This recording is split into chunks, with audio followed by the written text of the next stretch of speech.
3 times, sighting along the barrel. Each of the 3 shots went exactly where Cain had intended them to go, into the garage wall above and slightly to the left of the man there. The man threw himself to the white gravel drive, rolling swiftly toward the green hedge on his right. Cain dropped the automatic into the overnight bag, slid over under the wheel. With his left hand, he released the parking brake. With his right hand, he dropped the automatic transmission into drive. The rear tires on the sedan screamed against the pavement as Cain's foot bore down on the accelerator. He had time for one quick glance in the direction of the garage. The man lay partially hidden in the shadow of the hedge, head raised slightly, looking toward him. And then the sedan was moving away, gathering speed. In his rearview mirror, Cain could see lights being flicked on in neighboring houses.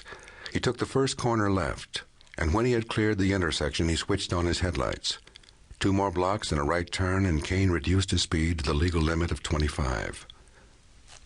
Just short of half an hour later, he re-entered the San Francisco city and county limits.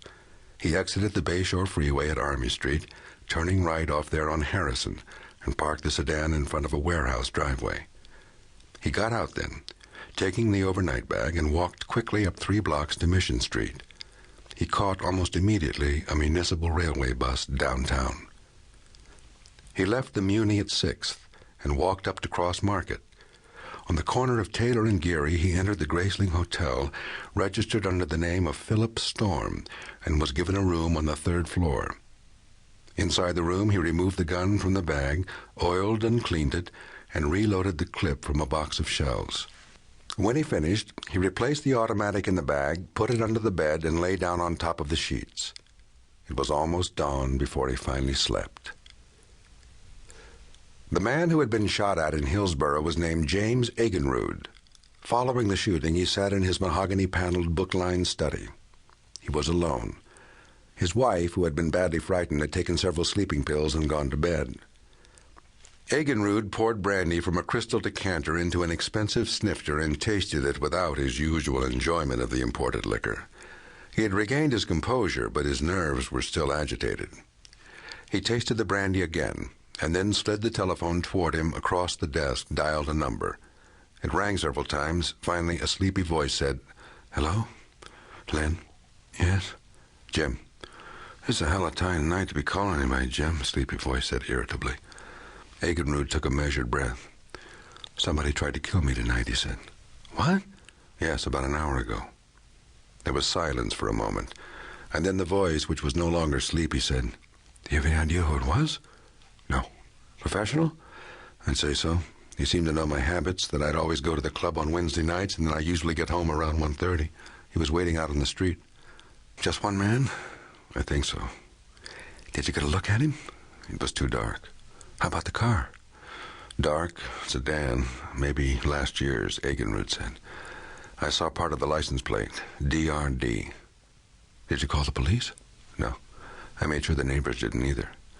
"I'll get somebody on it right away." "I'd appreciate it, Len."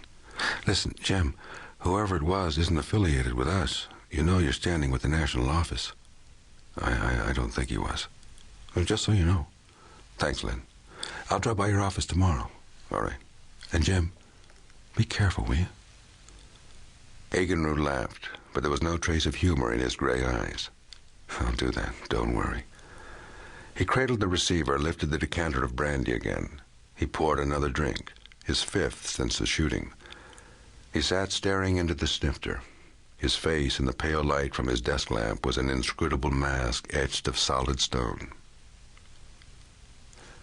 Cain awoke at 11 the next morning, dressed leisurely, and then called room service and ordered a pot of coffee and some buttered toast. When it arrived, he carried it to the small writing desk. In one of its drawers, he found notepaper in plain white envelopes and several soft lead pencils. He printed a short 2-paragraph note on one of the pieces of paper, folded it, and slipped it into an envelope.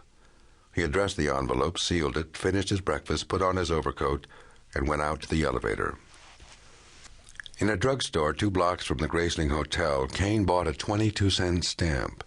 There was a mailbox on the opposite corner, and he dropped the envelope inside after noting on the front the times that mail was picked up there.